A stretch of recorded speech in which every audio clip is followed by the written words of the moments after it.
Bonjour à tous, c'est Mathilde. Je suis ravie de vous retrouver aujourd'hui dans un nouvel épisode de mon podcast Mentally Stable.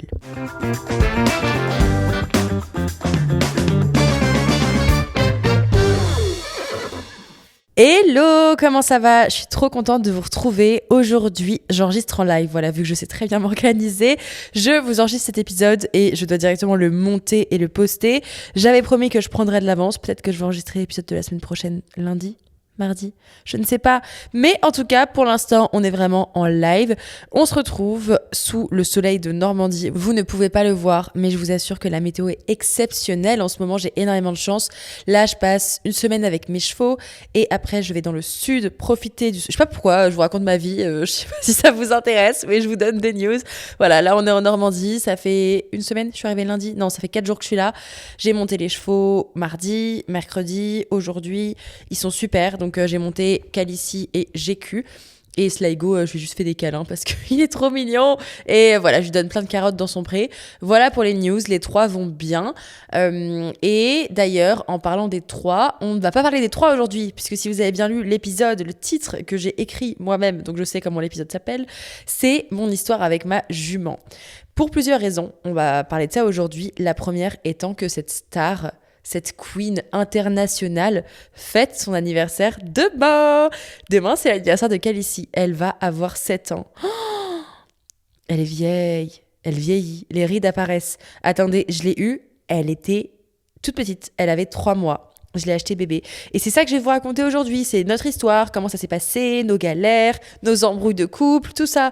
Parce qu'en fait, Calici, c'était pas une... jument que j'attendais, c'était pas vraiment prévu, donc c'est pour ça que je vais vous en parler aujourd'hui. C'est son anniversaire du coup demain, j'espère que vous serez très nombreux à le souhaiter sur Instagram. Si vous ne souhaitez pas l'anniversaire à Calici, attention à vous, hein. Je vous ai dans le collimateur, comme on dirait, d'accord ?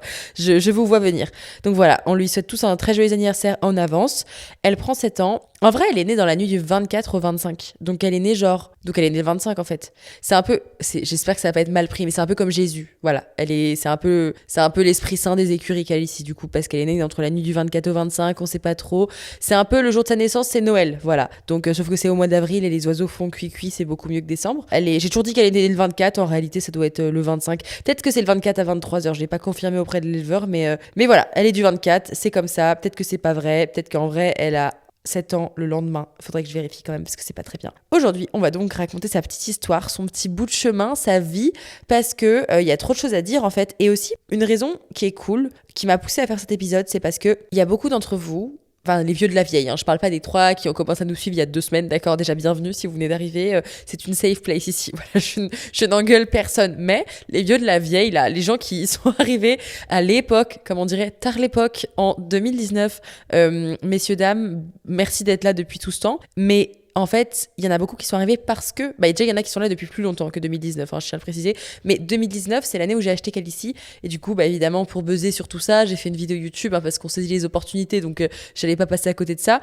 Petite vidéo YouTube, Zeppo dans le pré, avec mon trépied et mon poney, enfin, ma jument, en l'occurrence. Et c'était une FAQ, mon nouveau cheval. Et c'est là que j'ai gagné des folies. Je crois que la vidéo, elle a fait 170 000 vues sur YouTube. Ça se trouve pas du tout. Et la vidéo a explosé, c'était énorme pour l'époque. Et ça m'a fait prendre peut-être 15 ou 20 000 abonnés. C'est gigantesque, hein, vous vous rendez pas compte, mais pour 2019, c'est l'Eldorado des abonnés, d'accord ? Donc c'est là que j'ai un peu plus percé sur YouTube, même si j'avais déjà cette activité en parallèle du lycée et tout, je faisais déjà YouTube, Instagram, mais avec l'arrivée de Calici, il y a plein de gens qui nous ont rejoints. Donc merci si vous êtes là, vous êtes des vrais, et les nouveaux, bienvenue, ne vous sentez pas exclus si vous êtes là depuis récemment. Calici, ma jument, que j'ai eue en 2019, on commence l'histoire maintenant. Pour vous raconter l'histoire de Calici, il faut d'abord raconter un peu mon histoire dans le cheval. Je vous ai fait un épisode sur mon histoire avec Sligo, vous pouvez aller l'écouter d'ailleurs si vous voulez, mais moi en gros j'ai commencé à monter à cheval, mes parents montent pas à cheval, mon grand-père est dans les courses, mais moi j'ai jamais fait de course de trop quoi, donc j'ai toujours monté à cheval depuis que j'ai 6 ans, mais c'était vraiment pendant les vacances. J'ai eu mon premier poney Sligo,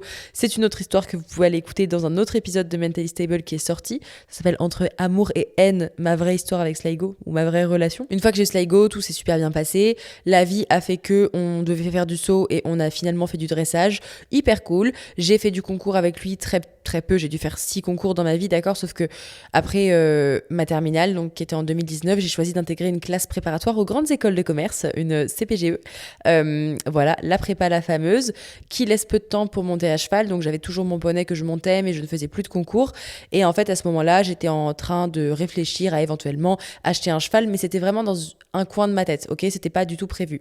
Et ce qui s'est passé, c'est que à l'été 2019, donc cet été-là, entre mon lycée et ma prépa et mes études supérieures, j'ai été appelée par un éleveur pour aller filmer des poneys, enfin des chevaux du coup, pas des poneys, dans ses prés parce qu'il avait un cheval à vendre. Bref, il fallait faire une vidéo de vente.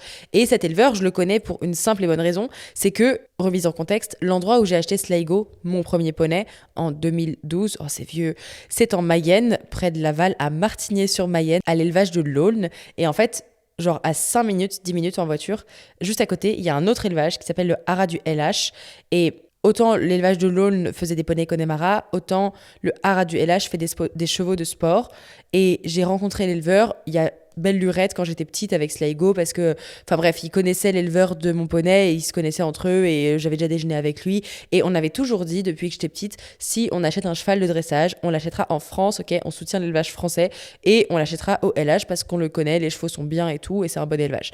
Mais ça, c'était un truc qu'on avait dit informellement quand j'avais genre 12, 13 ans, 14 ans, mais c'était pas une question qui était revenue parce que financièrement et temporellement, on voulait pas acheter de deuxième cheval. Enfin, j'ai eu la chance d'avoir mes parents qui ont payé mon poney jusqu'à la fin de mes études à peu près, la pension et tout. Là, les chevaux sont à ma charge, mais je veux dire, mes parents m'aiment beaucoup, hein, y a pas de souci, ils me payent mon poney, mais ils allaient pas financer non plus genre 45 chevaux en sachant que je faisais pas de concours. Genre, j'ai jamais monté à cheval en faisant de la compétition avec le but de commercialiser des chevaux et du coup éventuellement d'investir sur un cheval pour faire un profit éventuel. Moi, c'est vraiment des chevaux pour faire de la balade dans les prés, les pâquerettes, tout ça. Donc, le but d'acheter un cheval, enfin l'envie d'acheter un cheval était présente pour moi parce que je voulais passer à cheval, mais je voulais pas vendre le poney pour passer à cheval. Du coup, ça voulait dire acheter un deuxième cheval, mais payer de pension. Et j'avais pas 2 fois plus de temps ni 2 fois plus d'argent pour le faire, donc je voulais pas le faire tout de suite. Et du coup, c'est pour ça que j'ai gardé mon poney jusqu'à aujourd'hui et que je l'ai toujours.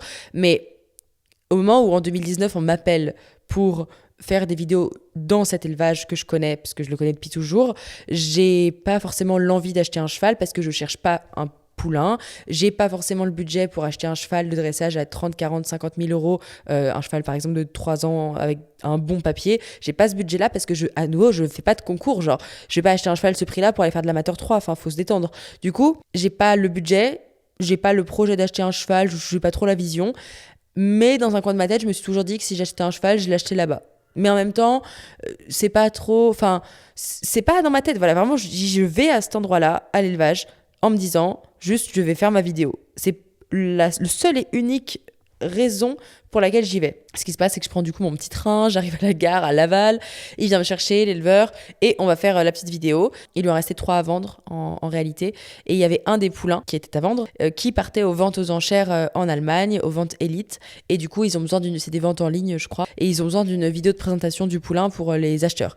Donc moi j'étais là pour faire une vidéo professionnelle du poulain, genre qui trotte, qui galope derrière sa mère, enfin vraiment un truc super basique qui prend quelques heures à filmer on va dire pour avoir tout parfait, et faire des photos pour ce poulain-là. Et en fait, dans le pré, on passe la matinée, tout va bien, c'est merveilleux. Et j'y suis toute seule. Moi, j'ai pas mes parents avec moi ce jour-là. J'ai pas amené ma mère ni rien. Je suis vraiment toute seule juste la journée. On est entouré de poulains. Et voilà, les poulains, c'est mignon. Et on peut craquer très très vite. Et une fois qu'on a terminé de filmer ce poulain qui est à vendre, qui ne m'intéresse pas du tout, hein, d'ailleurs, vraiment, celui-là, je le trouvais pas très beau. Enfin, il était mignon et tout, il trottait très bien, mais il était pas waouh, quoi. Je vois les autres un peu qui sont dans le pré, je crois qu'il y en avait 6 ou 7 cette année-là, peut-être un peu plus. Et il y en a qui sont magnifiques. Et je lui dis waouh, trop beau et tout. Il me dit ouais, bah ça c'est déjà vendu, lui il est vendu, lui il est vendu. Je dis bon, bah d'accord, super, merci, merci, merci. Et en fait, je tombe sur une pouliche qui est trop mignonne. Et en fait, elle est couchée. Ok, et je peux lui faire des câlins.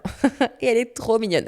Et il faut sachez que Sligo, c'est un poney qui se couche jamais quand il y a l'humain. Donc moi, j'ai jamais eu un cheval à qui tu peux faire des câlins couchés. Et j'ai toujours rêvé de faire des câlins. C'est bizarre comme rêve, mais j'ai toujours voulu arriver dans le box de mon cheval et qu'il soit couché et lui faire plein de câlins. Sauf que Sligo, c'est pas un mec qui dort allongé. Genre, il dort allongé entre 10h et 11h30 dans son pré. Quand il y a le soleil qui tape bien à tel angle et que la chaleur est comme ça et que le vent est de ce côté-là et souffle à tant de km/h, là, il va dormir couché et il va se la couler douce pendant 2 heures. Mais moi, je suis jamais à cette heure-là à l'écurie, en fait. Donc, je le vois jamais couché. Et c'est arrivé quelques fois que je fasse des câlins, mais bref. C'était pas genre un truc que je faisais tout souvent parce que j'ai pas un poney. J'arrive pas à des heures où mon poney est couché dans son box ou dans son environnement, donc je suis jamais tombée sur mon poney couché en lui faisant un câlin, quoi. Donc je vois ce petit poulain qui est couché, qui est vraiment mignon. Je lui fais des petits câlins. Et je me dis franchement trop mignon. Et ce poulain est à vendre, ok. Ce poulain c'est Calici, évidemment. Et je la trouve mignonne, mais pareil, pas plus d'infos. Je me dis elle est mimi, voilà super. Et je voulais pas une jument. J'ai jamais voulu une jument, jamais aimé les juments. Je trouve ça chiant. Enfin voilà, je me suis jamais jusqu'à présent, jusqu'à aujourd'hui, parce que maintenant ça va, mais je me suis jamais bien entendue avec une jument. À chaque fois que j'ai eu des soucis, que je me suis pété la gueule fort, c'était avec des juments et tout. Et vu que j'ai toujours eu un hongre, et que j'ai toujours monté un hongre, j'ai jamais eu le questionnement d'avoir une jument ou pas, et c'était pas du tout un objectif. Et je voulais pas non plus un cheval bai. Donc, en fait, je la trouve mignonne quand elle est couchée, mais c'est pas mon goal de cheval. Et il reste du coup celle-ci qui est à vendre, qui est couchée, celui que je viens de filmer, et un autre alezan qui est mignon, mais vraiment... il est pas très beau de tête. Genre, il a pas une tête magnifique. Bon, il s'est avéré que ce cheval-là est devenu une bombe atomique 2 ans plus tard. C'était vraiment genre un vilain petit canard parce qu'il est devenu magnifique. Mais au moment où je suis dans le pré, il y en a qu'une qui me fait de l'œil. C'est Calici. Elle est vraiment adorable. Genre, vraiment, je vais vous mettre des archives sur Instagram. Le compte, c'est @mentalistable.podcast. Elle est adorable. Genre, cette jument est magnifique. Elle a une tête, genre, hyper élégante. Genre, c'est pas pour me vanter et tout, ok? Mais par rapport à tous les autres poulains du pré, il y en avait un ou deux qui étaient déjà vendus, qui étaient magnifiques. Les autres étaient très très beaux, tous très beaux, des belles allures, une bonne shape, tout ce que tu veux. Mais de visage, la mienne est plus belle. Voilà, faut dire les termes, elle est magnifique. Genre, elle avait des traits super fins, des petites oreilles comme ça. Les petites oreilles, ça a changé, hein, parce que maintenant, on dirait un âne, mais vraiment, le reste de son visage était splendide. Des yeux et tout comme ça, enfin, vraiment une splendeur, une bombasse. Donc, moi, la journée passe, je passe pas plus de choses que ça. Je veux dire, c'est normal, je fais mon boulot, je repars, je crois que je déjeune avec l'éleveur et tout. Et entre-temps, j'ai réfléchi et j'ai pas exactement l'ordre des choses en tête parce que je m'en souviens pas, ça fait quand même 7 ans. Je finis par, je pense, envoyer des photos à ma mère de la jument, ok. Et je lui dis, ouais, franchement, le poulain là, très mignon et tout. Et je sais pas trop exactement comment ça s'est passé parce que pareil à nouveau, enfin c'était il y a longtemps et je sais pas le processus exact qui s'est déroulé, mais ce que je sais c'est que j'en ai parlé à ma mère, je crois que je l'ai appelée et à mon avis on a dû l'acheter le jour même ou peut-être le lendemain ou la semaine suivante, mais on l'a vraiment acheté comme ça, genre ça c'est pas, on n'a pas réfléchi, je sais pas, ma mère elle a eu un éclair de génie, elle s'est dit ok super, on va investir dans un petit poulain qui est trop mignon, mais mes parents l'avaient même pas rencontré quand on l'a acheté, il y a que moi qui suis allée la voir 24 heures et on l'a acheté. Et je crois 2 semaines après, mes parents sont venus avec moi pour aller la voir. Mais ça s'est fait comme ça. Genre, je l'ai vue, j'ai fait des câlins et on l'a acheté. Je sais pas si vous réalisez la dinguerie, mais il n'y a pas eu d'essai. En fait, il y a un truc c'est pas un truc que je regrette, mais c'est un truc que j'aimerais faire pour mon prochain cheval éventuellement. Même si je trouve que acheter un poulain et vivre toute l'aventure depuis le début, c'est exceptionnel. Mais j'aimerais bien essayer des chevaux. J'ai jamais essayé des chevaux. Parce que mon premier poney, c'est le premier que j'ai essayé et on l'a acheté. Calici, on l'a acheté bébé. Et GQ, on l'a acheté aux enchères bébé. Donc, j'ai jamais, été faire une tournée pour essayer 10 chevaux différents et trouver celui qui me correspond. En fait, moi, c'est pas entre guillemets que j'ai pas eu le choix, parce que j'ai eu le choix, on a toujours le choix, mais c'est plus, j'ai pas choisi un cheval qui me correspond. J'ai juste ok, celui-là, et c'était bon. J'ai jamais, en tout cas sportivement parlant, j'ai jamais essayé un cheval monté parmi plusieurs, essayer de choisir le mien. Ça s'est pas jamais passé comme ça, donc je sais pas ce que ça fait.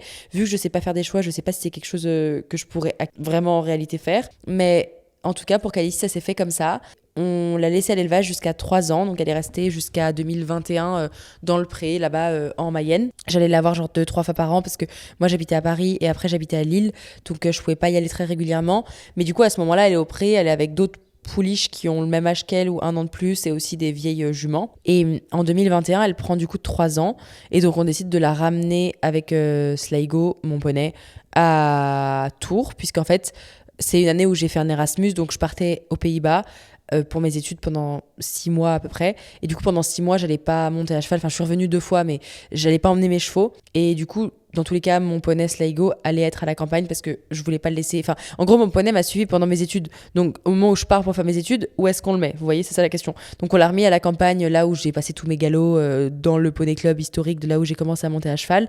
Et du coup, on s'est dit que c'était un peu le bon timing, vu que la jument avait 3 ans, pour la mettre avec. Comme ça, ils allaient vivre tous les deux une superbe belle histoire. La suite, vous la connaissez. Si vous ne la connaissez laissé passer dans la vidéo sur ma chaîne YouTube, genre le débourrage de ma jument. On allait la chercher avec mon père, avec notre voiture et un vent. On l'a ramenée le jour même. Le poney a traversé la clôture pour aller la rencontrer.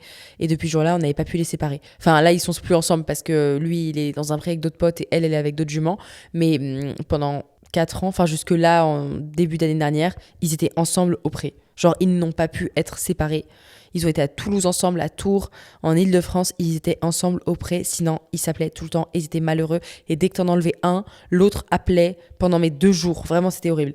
Donc là, c'est bon parce qu'ils sont plus ensemble. Du coup, on a vraiment coupé le cordon. Mais depuis l'instant où ils se sont rencontrés tous les deux, ils ont été inséparables. Donc ce qui est génial et en même temps ce qui est très problématique parce que s'ils se détestaient on aurait juste laissé une clôture et ça aurait été ennuyeux que mes chevaux se détestent. En réalité quand ils s'aiment un peu trop c'est aussi problématique parce que du coup t'es toujours en train de te demander s'il y en a pas un qui va péter les fils pour venir rejoindre l'autre pendant que tu montes le deuxième. Enfin c'est une catastrophe. Franchement ça m'a amené des problèmes quand même en tournage. Quand on a été dans Alsace on a emmené les deux et en fait j'étais obligée de faire les déplacements avec les deux tout le temps parce qu'on pouvait pas en laisser un à l'écurie. Enfin, franchement, c'est beaucoup de stress aussi quand t'as des chevaux qui sont comme ça, qui sont très dépendants l'un de l'autre. Mais au début, ça n'a pas trop été un problème. Et donc, ce qui s'est passé, mon histoire avec elle, c'est que elle commence en réalité quand je l'amène dans mes écuries en 2021. Et à ce moment-là, comme je vous dis, je fais un Erasmus. Donc, je crois que vers le mois de juillet, août, on décide de débourrer. Donc, la jument a 3 ans et moi, je pars faire mes études fin août aux Pays-Bas. Donc, j'ai quelques semaines pour apprendre à la connaître. Et on fait le débourrage. Alors là, je me suis pris une vague de haine sur Instagram parce que j'ai débourré mon cheval à 3 ans. Enfin, vous voyez, elle va très bien aujourd'hui, il n'y a pas de souci. En fait, le débourrage, par débourrage, j'entends qu'on a juste fait quelques séances. En fait, ça, je ne pouvais pas le dire sur Instagram, mais je vous le dis là, c'est une confidence. Ma jument, en fait, on l'a débourrée en 3 séances. Vraiment. Première séance, travail à pied, désensibilisation, sac plastique, les petits drapeaux de Pony Games, la longe autour des pieds, la longe qui traîne entre les pieds, la longe sur le dos, voilà tout ça. Et on apprend à longer. Deuxième séance, on met le surfait. Là, elle a un peu sauté en l'air. Et du coup, à la fin de la séance, je suis montée dessus. Deuxième séance, j'étais dessus. Troisième séance, on a mis la selle et puis c'était fait. Voilà, en fait, elle n'a jamais eu peur de rien.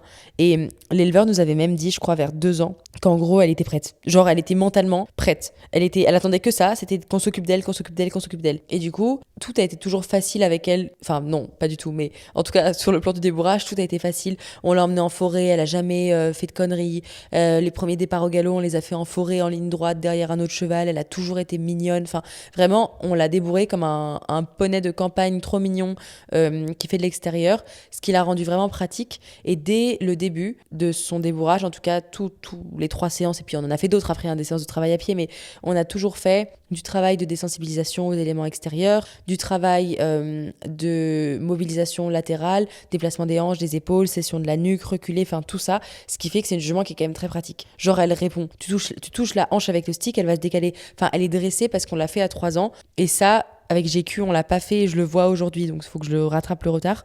Mais en tout cas, avec elle, ça a tout été fait nickel dès le début et c'est franchement très pratique. Elle a toujours été une très bonne élève, donc ça c'est cool. Ensuite, moi du coup, comme je vous dis, je pars faire mes études, donc pendant 6 mois, je suis pas là. Elle fait de la balade. Elle fait genre 2 balades par semaine, même pas de 20 minutes dans la forêt. Et en janvier, du coup, je rentrais. C'était une année de césure. Donc, j'ai passé mon année de césure à monter ma jument et à monter mon poney. Je montais pas beaucoup la jument. Donc, c'était l'année de ses 4 ans. Je l'ai montée un petit peu, mais pas non plus des folies, quoi. Parce que c'était encore un bébé. Je voulais me spécialiser en dressage. Et c'est vrai que j'ai quand même été vite débordée. Parce que avoir un jeune cheval, c'est pas évident. Et quand on est cavalier amateur, c'est quand même une grosse responsabilité, il faut le dire. Acheter un poulain, c'est drôle, mais quand ils ont 3 ans, c'est beaucoup moins drôle d'un coup. C'est beaucoup plus de challenge et de remise en question que ce qu'on voit sur les réseaux, je trouve. Et moi, c'est pas que je m'attendais pas à ça, parce que je savais que ça allait être galère et tout, mais c'est que je pensais au début pouvoir m'en sortir. L'année des 4 ans, je me suis dit, bon, en vrai, ça va aller. J'étais dans mon poney club à la campagne, j'avais du coaching, mais je venais pas assez régulièrement. Je travaillais pas assez les chevaux et tout.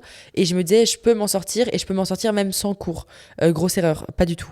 Donc, ce qui s'est passé, c'est que cette année-là, l'année des 4 ans, on a décidé de l'amener à la campagne, à Toulouse, parce que c'est là qu'on a trouvé une écurie qui était vraiment bien. En fait, une écurie de dressage où les chevaux pouvaient aller dehors. C'était chez Mathilde Bayor. Et le coaching était super. Donc, j'ai déménagé mes 2 chevaux à Toulouse vers août, je crois. J'ai pris un Airbnb et je suis allée passer en fait 4 mois avec eux à Toulouse, et après je repartais à l'étranger pour mes études. Du coup, j'avais 4 mois avec mes chevaux, et pendant que je suis repartie à l'étranger aux États-Unis, mes chevaux sont restés à Toulouse pour continuer leur travail. En arrivant à Toulouse, Calicie a eu un souci de santé qui a été plus important que prévu.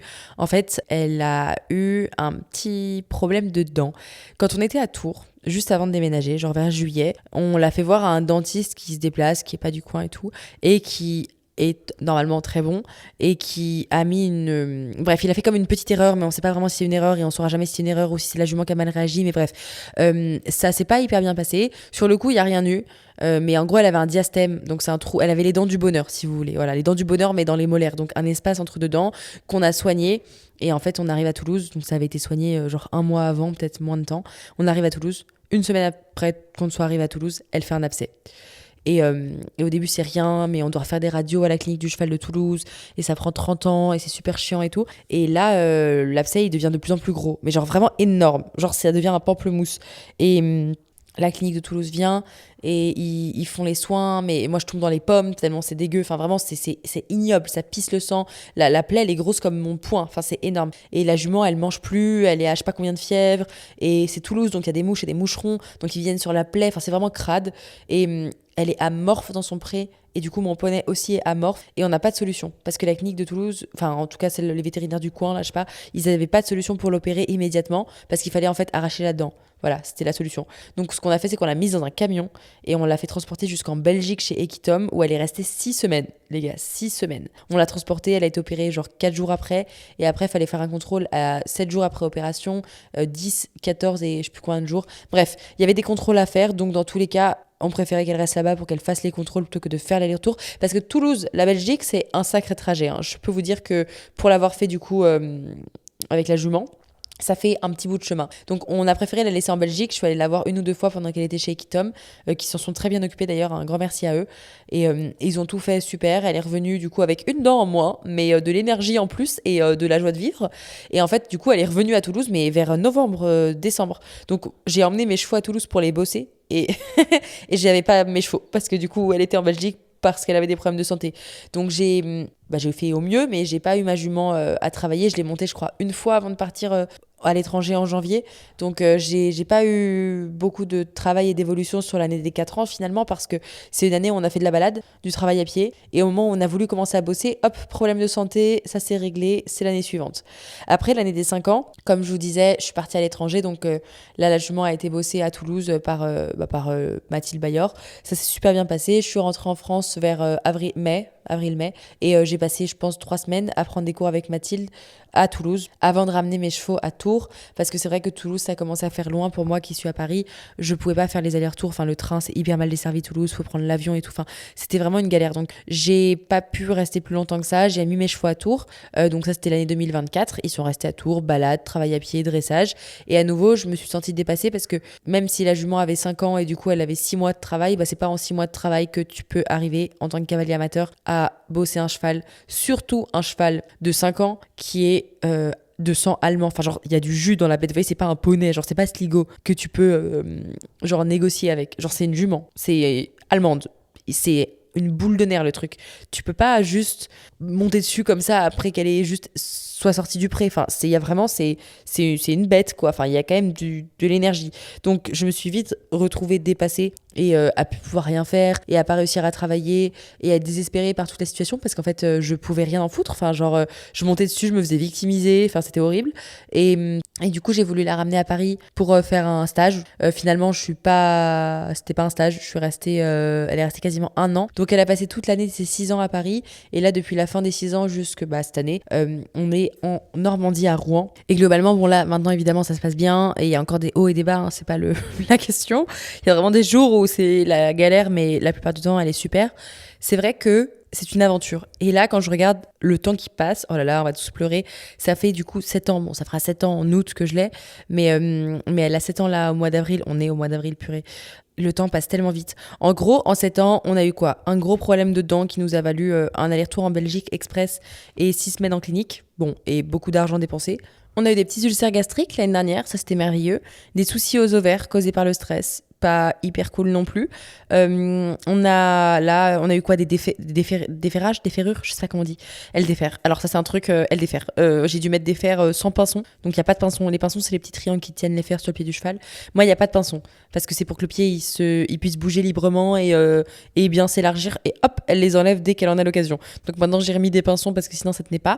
Voilà, donc je défère très souvent. J'ai des frais de vétérinaire réguliers. Là on a eu de la fièvre, on a eu un petit virus de rien du tout au mois de mars je crois, avril, février, mars, je sais plus. Mais bref, petit test PCR, hop là, 400 balles pour Mathilde. Voilà, non, j'ai des petits frais réguliers.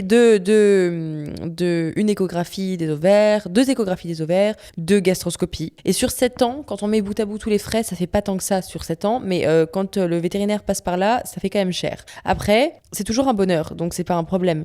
Mais avoir un cheval sur le long terme, je ne préfère pas compter la somme d'argent que j'ai dépensée pour elle parce que mis bout à bout, je pense que je tomberais dans les pommes. Voilà, et on n'a pas envie. Voilà, parce que sinon je peux plus animer le podcast. Non, c'est une super expérience d'avoir un jeune cheval quand on est amateur, mais c'est pas une expérience de tout repos. En fait, quand tu achètes un jeune cheval, tu sais pas vraiment ce qu'il va pouvoir faire parce que il y a plus de probabilité qu'il se passe quelque chose quand il est jeune, genre entre 0 et 5 ans, que quand il est âgé. Il peut se blesser à n'importe quel âge, mais ce que je veux dire, c'est que quand il est auprès pendant 3 ans, il peut se passer des choses. Enfin, ça se trouve, il va déclarer une maladie. Enfin, t'es pas garanti de pouvoir aller où tu veux sur le plan sportif, ni même sur le plan...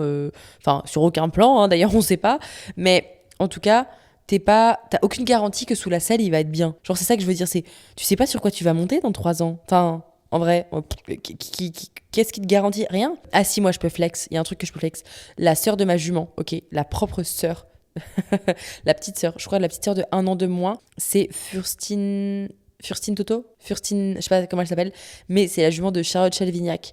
Et genre, elle a été au championnat du monde des jeunes chevaux. Et moi, j'ai la grande sœur. Moi, elle fait pas grand-chose, mais j'ai la grande sœur. Voilà, donc je peux flex un petit peu. Même si j'ai pas des résultats en concours, je peux flex parce que les frères et sœurs de ma jument, c'est quelqu'un, ok? c'est des gens importants, d'accord? À part ça, t'as aucune garantie. Genre la sœur de ma jument, voilà, exemple. Cette jument-là, en l'occurrence, la petite sœur de ma jument, qui a les mêmes papiers, même origine, même père, même mère, elle est beaucoup plus grande et elle est marron. Bon, ça, vous me direz, on s'en fout, mais elle est alezan brûlé, c'est très beau. Mais elle est plus grande. Moi, ma jument, elle fait 1m63, je crois. C'est une naine, elle est minuscule.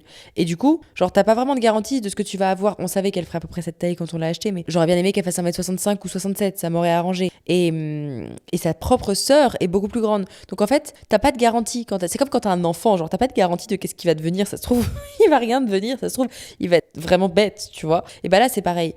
Ton cheval, c'est pas une question. Désolée pour ceux qui ont des enfants et tout, qui sont bêtes, je m'excuse d'avance d'avoir dit ça, mais en gros, juste, ton cheval, tu sais pas ce que tu vas pouvoir en faire. Au-delà du fait qu'il puisse se blesser, qu'il puisse casser, ça se trouve, il aura le potentiel d'une huître, genre, ou d'une poule, j'en sais rien, ou d'une mule, c'est peut-être plus parlant une mule.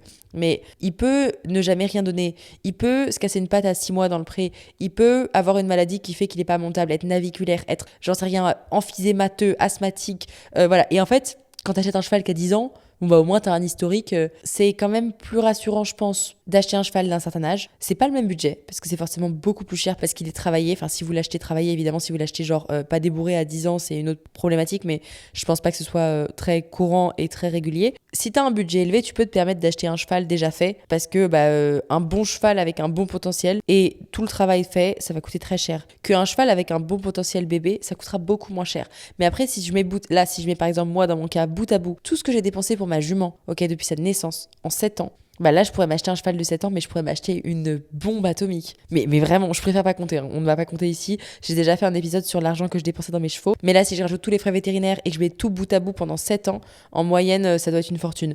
Plus le prix d'achat de ma jument, je pense que je m'achète un cheval qui va au JO là, y a pas de souci. Et ce que je veux dire par là, c'est que t'as pas de garantie, mais en même temps, tu peux t'acheter pour le même prix un meilleur cheval. Parce que si t'achètes à 10 000 € un bébé, ce sera forcément un meilleur bébé qu'un cheval de 4 ans qui a 10 000 €. Je sais pas si vous arrivez à voir ce que je raconte ou si c'est complètement flou. Et en plus, c'est une expérience qui est trop cool parce que tu le vois grandir, genre c'est un peu ton enfant. Après, ma jument, elle est vraiment exceptionnelle, donc c'est pour ça que je peux dire ça, parce que GQ, il est moins exceptionnel. C'est horrible parce que je les compare, mais il est beaucoup moins proche de l'homme, il est beaucoup moins câlin. Ma jument, genre, elle me voit passer dans l'écurie, elle est hyper câline, tu lui fais un câlin, elle se colle, elle cherche tes poches, c'est une grosse aussi, donc elle veut juste manger, donc elle fait tes poches, mais elle est vraiment hyper collante est trop mignonne. Donc forcément, elle est hyper attachante. Si elle avait une autre personnalité, peut-être que je dirais pas la même chose aujourd'hui. Mais après, c'est un peu, enfin, vu que je les considère comme mes enfants, c'est un peu comme si je les avais pas choisis. Genre, je suis obligée de faire avec, vous voyez, parce que je veux pas les vendre. En tout cas, ni Calici ni Sligo. Donc, je compose. Vous voyez, il y a des jours où ça va pas trop, bah, je compose. Parce que ils ont leur personnalité, ils ont leur jour avec, leur jour sans. Si jamais vous êtes dans le projet d'acheter un jeune cheval, franchement, réfléchissez-y 2 fois parce que c'est pas facile. C'est long terme, c'est essoufflant. Parfois, un peu fatigant. On voit pas trop le bout parfois. Franchement, enfin, moi, l'année des 4 ans, l'année des 5 ans, je sais plus quelle année, mais il y a des années où je me suis dit, waouh, là, quand même, c'est pas demain la veille qu'on va sortir en concours. Enfin, je voulais quand même faire du concours à la base. Là, ça fait 5 ans qu'on s'y colle. Est-ce que c'était un projet viable? Et là, il y a des coups de mou. Après, tu peux toujours le vendre et en racheter un autre, mais du coup, tu auras vraiment perdu 5 ans pour le vendre, ce qui est un peu bête. Donc, c'est pour ça. Si jamais c'est un projet que vous avez, trop cool et allez-y, mais soyez encadrés. Parce que franchement, en tant qu'amateur, on peut pas trop gérer la situation. Si c'est pour faire du travail à pied, il n'y a pas de problème, mais il y a forcément un moment où tu seras dépassé. Ça, c'est par expérience. J'ai tout testé et on a fait du travail à pied, enfin, j'ai fait un peu d'obstacles 3 fois dans ma vie avec la jument, le dressage et tout, mais il y a un moment où tu es dépassé. Même si les infrastructures, les installations sont bien, même si ta jument elle est travaillée 3 jours par semaine ou peu importe, il y a un moment où tu vas être dépassé parce que tu vas, en fait, quand t'es pas professionnel, t'as pas toutes les clés et les réponses. Et il y a un moment où tu vas juste plus savoir quoi faire. Et ce moment-là, il faut savoir s'encadrer et savoir trouver une équipe, une écurie, un coach, quelqu'un qui sait gérer la situation, parce que sinon, franchement, tu vas faire du saucisson, quoi.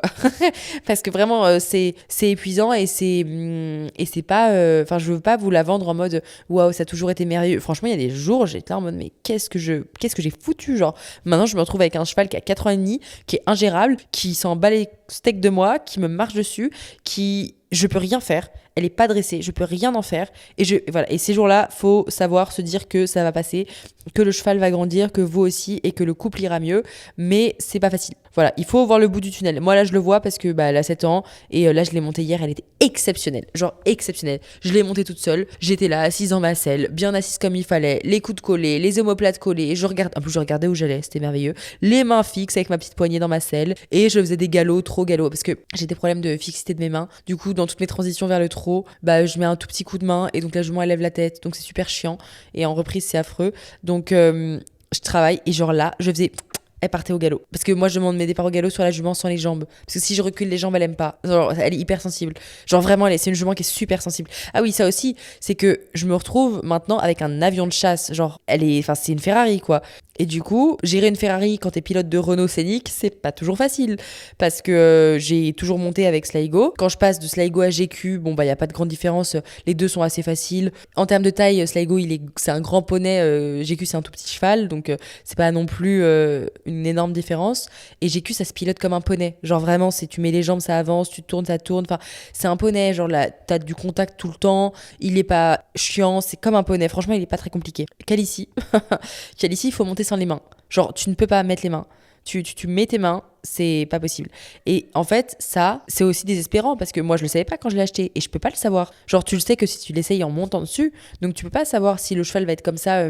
Si tu l'essayes à 3 ans, peut-être il est comme ça, il sera plus comme ça à 5 ans. Enfin, ça, c'est des choses que tu découvres au fur et à mesure. Donc, moi, n'ayant pas essayé mon cheval, forcément, tu découvres que c'est un cheval qui se monte sans les mains et du coup, qu'il faut vraiment bien monter à cheval pour monter dessus.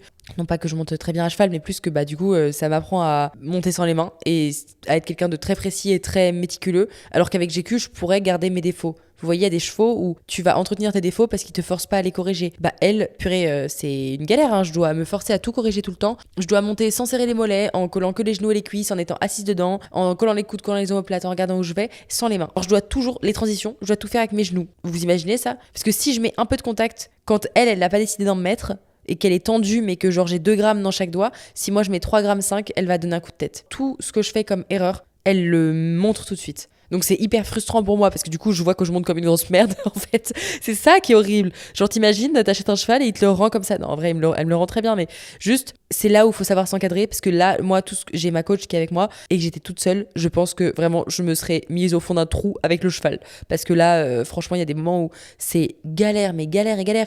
Et si t'as pas quelqu'un pour te dire en vrai tu progresses un peu, en vrai c'est bien, et même quelqu'un pour monter le cheval quand toi tu peux pas, et quelqu'un juste pour t'encadrer, et je pense que c'est très compliqué. C'est pas infaisable, mais psychologiquement, c'est pas facile.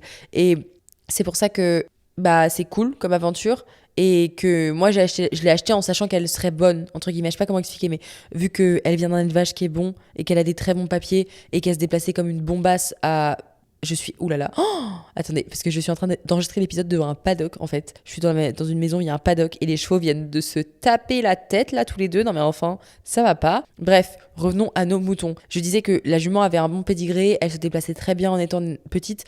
On n'a pas de garantie, mais on a acheté un cheval qui allait normalement être bon. Donc maintenant, moi, il me reste juste être bonne à cheval. Et là, on a le plus gros du job à faire en fait. C'est très long, c'est pas facile. Et il faut se retrousser les manches et y aller. Voilà. Si vous avez des conseils, n'hésitez pas. Ah oui, et dernier fun fact aussi, qui n'est pas fun, mais qui est juste un fact, que c'est la question qu'on me pose le plus. Ma jument s'appelle Fürstine Calici LH. En fait, c'est pas juste Calici, c'est Fürstine Calici LH. LH, du coup, c'est son élevage, c'est son nom de famille. Fürstine, c'est un préfixe parce qu'elle est inscrite au studbook allemand et le studbook allemand, il fait que tu dois nommer ton poulain après le nom du père et la première lettre doit être la même. Donc son père c'est Fürst Toto, du coup c'est un F, donc fallait mettre un F. Donc on l'a appelée Fürstine au début, ce qui veut dire princesse. Et oui, elle s'appelle princesse, c'est son genre, c'est son prénom. Et ensuite Khaleesi, ça vient de Game of Thrones parce que dans l'élevage où elle est née, chaque année ils mettent un thème de prénom. Et du coup elle s'appelle princesse Khaleesi et Khaleesi dans Game of Thrones c'est genre un titre de noblesse. Donc c'est pour ça qu'on utilise l'emoji couronne ici et c'est pour ça que c'est une princesse parce que littéralement c'est dans son prénom. Bref, j'ai beaucoup parlé aujourd'hui. J'espère que ce petit épisode confidence, jeune cheval, Khaleesi vous aura plu. J'espère que vous serez très nombreux à lui souhaiter son anniversaire ce vendredi ou samedi, parce qu'on ne sait pas quel jour elle est née, voilà, sur Instagram, @mentalistable.podcast. N'oubliez pas de vous abonner sur Insta et de mettre 5 étoiles au podcast là où vous nous écoutez. Vous pouvez aussi laisser un petit commentaire pour nous soutenir et nous rejoindre sur la chaîne YouTube qui s'appelle aussi Mentally Stable. N'hésitez pas à me drop des idées de podcasts et de thèmes à aborder dans les prochains épisodes via Instagram. Je réponds à tous vos DM, donc je suis trop contente de vous lire quand vous nous envoyez un petit message. Je vous fais plein de gros bisous et jusqu'à la semaine prochaine, on reste stable mentalement. Bye!